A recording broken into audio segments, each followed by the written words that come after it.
नमस्कार दोस्तों। आज वीडियो हम बात करने वाले हैं 647 वैकेंसीज़ के बारे में जो आई है आईबीपीएस में, institute of banking personal selection में। तो आप सभी को बता दें, इसमें से एग्रीकल्चर ऑफिसर फील्ड असिस्टेंट की ही 485 वैकेंसीज़ है, जो कि 647 वैकेंसीज़ आई है।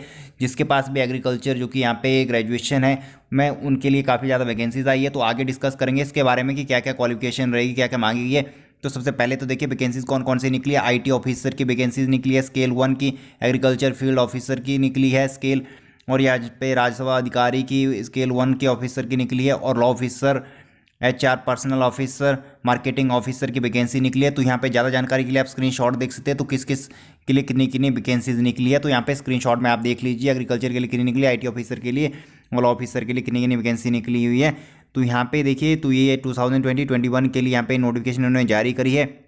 अगर आपने इसको डाउनलोड करना है तो वीडियो के डिस्क्रिप्शन में हमने लिंक दिया अपने टेलीग्राम चैनल का, तो वहाँ से आप इसको डाउनलोड कर सकते हो। वरना तो इनके ऑफिशियल वेबसाइट है www.ibps.in पे भी जाके आप इसको डाउनलोड कर सकते हैं। तो बाकी यहाँ पे देख सकते हैं, तो फॉर्म कब से भरना है, क्या इसकी डेट रहेगी, तो भी मैं आपको बता दूँ। यहाँ पे जनरल थोड़ी सी गाइडलाइन दी है, तो आप इसको पढ़ सकते हैं। बाकी यहाँ पे देखिए, तो यहाँ पे वैकेंसीज कौन कौन से ये बैंक्स में निकली हुई है। तो देखिए यहाँ पे पार्टिसिपेटिंग ऑर्गेनाइजेशन जो कि आईबीपीएस की है, तो bank of Baroda, bank of India, bank of Maharashtra, Canara bank, central bank of India, Indian bank, Indian overseas bank, Punjab national bank, Punjab and Sindh bank, UCO bank and union bank of India.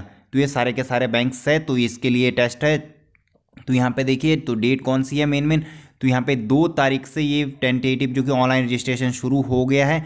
तो 23 तारीख last है, 23 नवंबर इन्होंने बोला गया है। तो यहाँ पे साथ में बोला payment of application fee intimation charges online, तो 2/11/2020 टू 23/11/2020।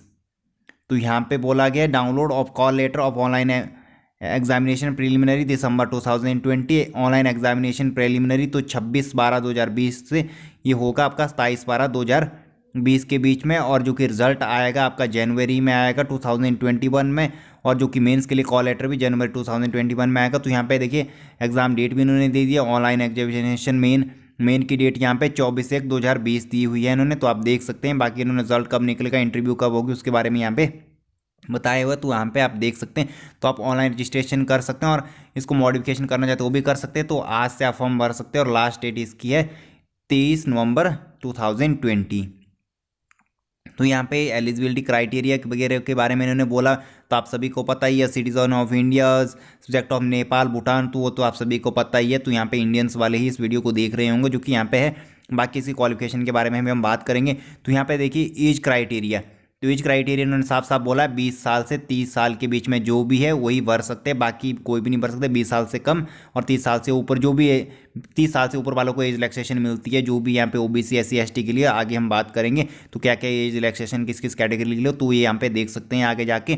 बाकी जो कि जनरल के लिए 20 से 30 साल ही रहेगी। तो यहाँ पे देखिए एजुकेशन क्वालिफिकेशन, आईटी ऑफिसर के लिए तो एज भी बोली गई 20 से 30, बाकी 30 से ऊपर जो कि relaxation as government of India दी जाती है।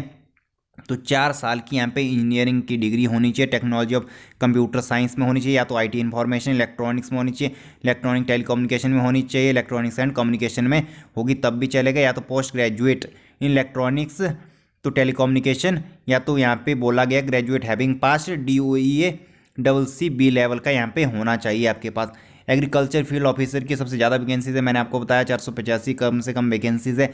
तो उसमें मांगा गया 4 year degree graduation in agriculture, horticulture, animal husbandry, veterinary science, dairy science, fishery science, किसी में भी अगर है, एनिमल हस्बेंड्री में, हॉर्टिकल्चर में, एग्रीकल्चर में, तब भी आप इसके लिए एलिजिबल है। एग्रीकल्चर यहाँ पे मार्केटिंग एंड कॉर्पोरेशन में, कॉर्पोरेशन एंड बैंकिंग में है, एग्रो फॉरेस्ट्री में, यहाँ पे फॉरेस्ट्री में है। तो यहाँ पे देखिए, तो यहाँ पे काफ़ी सारे स्टूडेंट ने जो कि एमएससी का भर रहे हैं, तो यहाँ पे भी अगर आप देना चाहते हैं तो इसको एग्जाम को दे सकते हैं। आईबीपीएस का एग्रीकल्चर बायोटेक्नोलॉजी में, फूड साइंस में, agriculture business management, food technology, dairy farming, यहाँ पे एग्रीकल्चर इंजीनियरिंग, सेरिकल्चर में भी है, तब भी आप भर सकते हैं।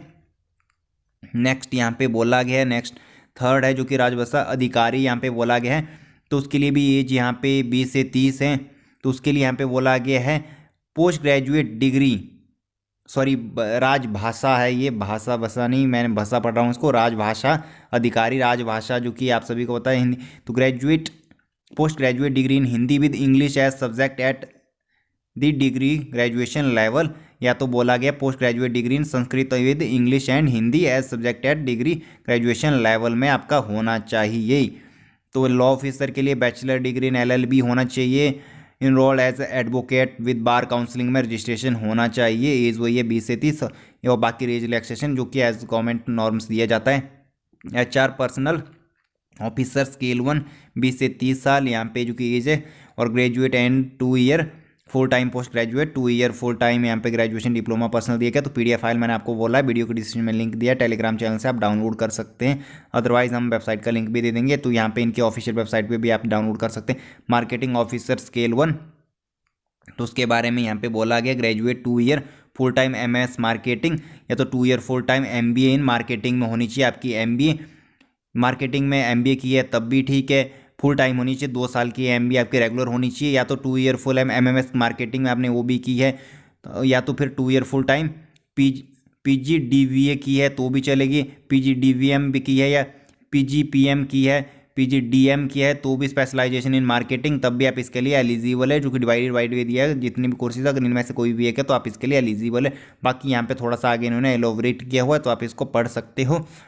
तो यहाँ पे डिप्लोमा डिग्री वगैरह थोड़ा सा यहाँ पे इसके बारे में इन्होंने दिया गया। ऑपरेशन IT वगैरह के लिए बारे में थोड़ा सा इन्होंने गाइडलाइन दी है, कब आप पास आउट होने चाहिए कब नहीं होने चाहिए, तो उसके बारे में इन्होंने बोला अप्रूव्ड एंड रेगुलेटरी बॉडी से आपका क्वालिफिकेशन अप्रूव्ड होनी चाहिए, अदरवाइज आप यहाँ पे एलिजिबल नहीं होंगे। CGPA वो GPA के बारे में थोड़ी सी इन्होंने गाइडलाइन दी है, तो अब मैं इसमें डिस्कस नहीं ज़्यादा करूँगा, तो आप इसको डिटेल में पढ़ सकते हैं। तो यहाँ पे इन्होंने स्केल बोला गया जो कि शायद यहाँ पे 100 का दिया गया, यहाँ पे बोला गया 54.99 will be treated as less than 55%, तो यहाँ पे बोला गया ट्रीटेड एज लेस देन यहाँ पे 60% एंड, तो उसके बारे में कैलकुलेशन और परसेंटेज के बारे में यहाँ पे बोला गया है, तो वो भी आप यहाँ पे देख सकते हैं। बाकी एज रिलैक्सेशन की मैं बात कर रहा था, शेड्यूल कास्ट के लिए यहाँ पे 5 ईयर, OBC के लिए 3 साल है जो कि गवर्नमेंट का नॉर्म से, नॉन क्रीमिलियर से। पर्सनल डिसेबिलिटी बेंचमार्क के लिए 10 ईयर जो कि बाकी एक्स सर्विसमैन के लिए 5 साल। पर्सनल फैक्ट्री 1984 जो कि राइट्स है उनके लिए 5 साल है, तो आप यहाँ पे देख सकते हैं SC ST। बाकी तो आप सभी को पता है फीस तो इसकी काफ़ी ज़्यादा रहती है, तो उसके बारे में यहाँ पे मैं देखता हूँ आगे फीस कहाँ दी गई है। तो यहाँ पे SC ST के लिए तो शायद कम ही होगी, 100-150 होगी, बट अदर कैटेगरी के लिए काफ़ी ज़्यादा हो सकती है, 500 से ऊपर ही होगी। तो बाकी आई साइट्स वगैरह के बारे में थोड़ा सा इन्होंने दिया हुआ है, तो आप देख सकते हो, इसको पढ़ सकते हो यहाँ पे। बाकी यहाँ पे इकोनॉमिकल वीकर सेक्शन के लिए भी शायद इन्होंने कुछ सीट्स रिजर्व की होगी, तो इसके बारे में इन्होंने बोला गया। तो सर्टिफिकेट किस किस का बनेगा, तो यहाँ पे देखिए क्राइटेरिया तो आप सभी को पता है, वैसे जो कि हिमाचल गवर्नमेंट का 4 लाख और 1 हेक्टेयर क्या होता है, बट यहाँ पे अलग रहता है। तो यहाँ पे देख सकते हैं इन्होंने साफ साफ बोला 8 लाख तो यहाँ पे हो गया है EWS के लिए, अब यहाँ पे बढ़ गया है। और 5 एकड़ ऑफ एग्रीकल्चर लैंड, तो एग्रीकल्चर लैंड अलग होती है, बाकी लैंड अलग होती है। अगर आपके पास 5 एकड़ से कम यहाँ पे लैंड नहीं होनी चाहिए। बाकी थोड़ा सा रेजिडेंशियल बिल्डिंग के बारे में बोला जो भी EWS सर्टिफिकेट बनाना चाहते हैं। बाकी यहाँ पे देखिए एग्जाम किस किस तरह से होगा, राजभाषा अधिकारी, तो उसका एग्जाम के लिए क्या क्या पूछा जाएगा। बाकी IT officer, agriculture field officer, personal officer marketing के लिए क्या क्या पूछा जाएगा, किस किस चीज़ के लिए क्या क्या सिलेबस है, रीजनिंग एप्टीट्यूड, यहाँ पे क्वांटिटेटिव इंग्लिश लैंग्वेज, तो कितने कितने मार्क्स का आएगा और टाइमिंग क्या क्या रहेगी, तो आप यहाँ पे देख सकते हो। बाकी यहाँ पे नेक्स्ट यहाँ पे बोला गया मेन एग्जामिनेशन कैसा होगा उसके बारे में बोला गया। उसके बाद इंटरव्यू होगा, तो आप सभी को पता है वैली कॉल लेटर वगैरह थोड़ा सा इन्होंने बोला है, शॉर्ट लिस्ट कैंडिडेट। तो बाकी आप फॉर्म भर सकते हो, तो इनकी वेबसाइट है तो IBPS.in पे जाके देख सकते हो। तो बाकी इसका अगर PDF फाइल को डाउनलोड करना चाहते हो तो आप वीडियो के डिस्क्रिप्शन में लिंक दिया हुआ है, तो वहाँ से आप कर सकते हो डाउनलोड। तो ये थी आज की वीडियो चले लाइक और शेयर करना भूलिएगा। आज की वीडियो इतना ही, धन्यवाद।